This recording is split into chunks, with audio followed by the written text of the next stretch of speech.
This is rich, really rich. Dr. Annaliese van Diemen, the Victorian State Deputy Chief Health Officer, has drawn some very odd comparisons between Captain James Cook and COVID-19, tweeting sudden arrival of an invader from another land, disseminating populations or decimating populations, creating terror, forces the population to make enormous sacrifices and completely changes how they live in order to survive. COVID-19 or Cook 1770.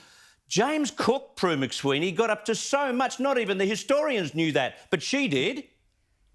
Oh, look, what rock do these people come out from under? You know, trying to rewrite history, it's really appalling and it's concerning. They're so dangerous, these people, exposing themselves to the young minds in schools and in universities.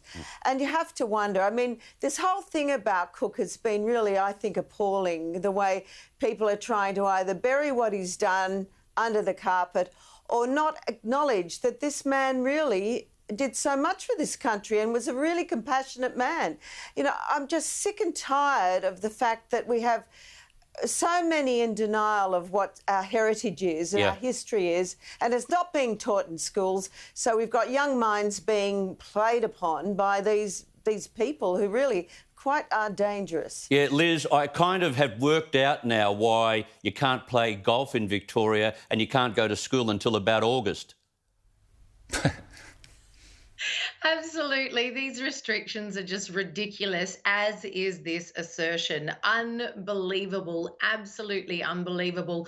But of course, what better can we expect from the lefties in Victoria, especially on the 250th, I should say, anniversary of Cook's landing in Botany Bay yesterday.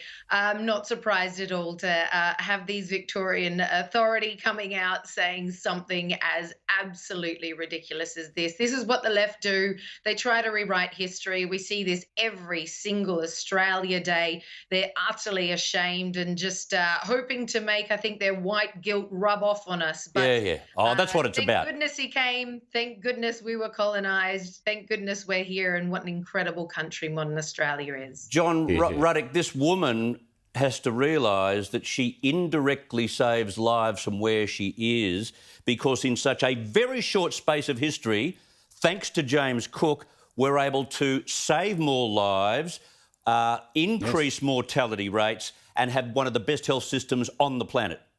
Look, that's a very good point. Now, what would have happened 400 years ago if there's a family of Aborigines walking around the Australian bush and they got bitten by a snake and or broke their leg? And these things used to happen frequently. And, Western medicine came along and now people can survive these things. But look, what she said about Captain Cook is Captain Cook only spent about 4 months going up the east coast of Australia. He only got onto land 2 or 3 times. He then spent the next few years sailing all around the Pacific, but he never came back to Australia. So what she is really saying is she's not really attacking Captain Cook. She's using Captain Cook as a metaphor for the whole of the British Empire. Now, of course, the British Empire had some issues, but you know that at one point it had control of 1/4 of the Earth's surface. Now, you would much prefer to be a developing country that was colonised by the British than the Portuguese or the Spanish or the French.